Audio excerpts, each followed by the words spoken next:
Well, I guess my leg is nearly healed from a recent bicycling accident, and it's time to put my new Minecraft addiction aside and get back to this arcade recall thing that I does. It's closing in on Halloween, and this was somewhat of a coincidence that I picked a game about creatures of the night for the next episode. To be honest, I was never the biggest fan of Street Fighter 2. Sure, I have Street Fighter 4 on my 3DS, but the pickings were kinda slim when that system came out, and I needed a 3D game.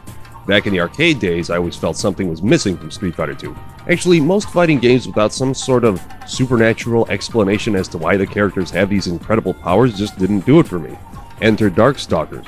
This was Street Fighter on Halloween. The creatures of the night, with their expected superpowers, fighting one-on-one for some reason that us mortals probably would never understand.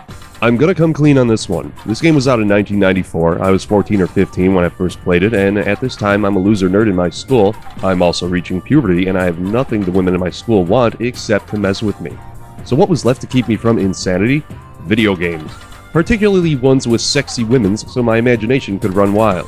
If I had any of that shame stuff, I would be embarrassed by the fact that I was talking about jerking off. You know, flogging the dolphin, choking the chicken, spanking the monkey, battling the purple-headed yogurt slinger. In my defense, Aphex Twin made an entire song about jerking off, and it is genius, so I am not ashamed. So yeah, I would go to the arcade seeking out another glimpse of Morgan's barely covered fun bags. But Mike, she's not real. Again, in my defense, same with most of the women in any form of media, you can only fantasize about them. Enough about my early teens, the show is not called Puberty Recall. At this time, I was getting into more of a darker metal type of style. I liked scary things, I liked a world where you have some degree of fear as you ventured through it. There was just something about it, maybe the darkness and pain I was going through daily needed an image. I don't know.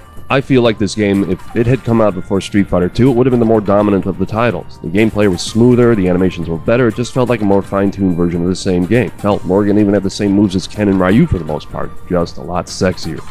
Even though it was more of an anime style to the characters, I enjoyed playing as Frankenstein's monster or a werewolf, vampire, or mummy.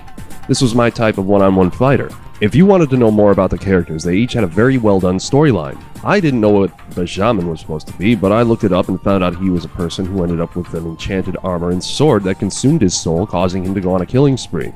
There's more detail to that story, but I'll stop there. There's also a rock star guitarist who commits suicide and comes back as a zombie. I mean, sure, this game lured me in with its sexy chicks. What's Felicia supposed to be, by the way? A werecat?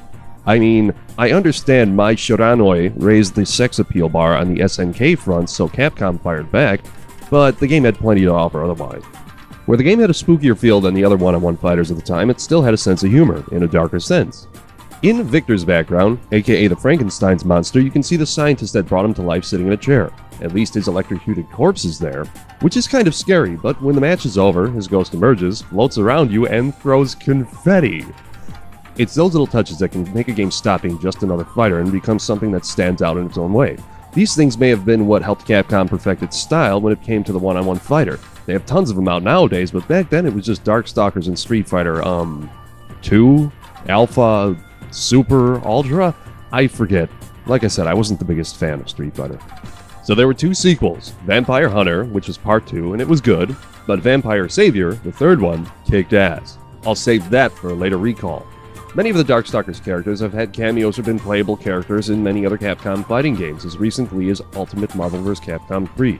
Here's a handy pocket-sized list for you. I've also heard rumor that Capcom is trying to get enough support for a fourth Darkstalkers title. There will be an HD release of Darkstalkers 2 and 3 in 2013 for the PSN and Xbox Live. It's said this is to gauge whether or not the public is ready for another Darkstalkers title. So buy it. I want a fourth Darkstalkers. If you see this game, give it a quarter. It deserves it. But I'm Multi-Monitor Mike in Arcade Past. Let's make it last. See you again next time.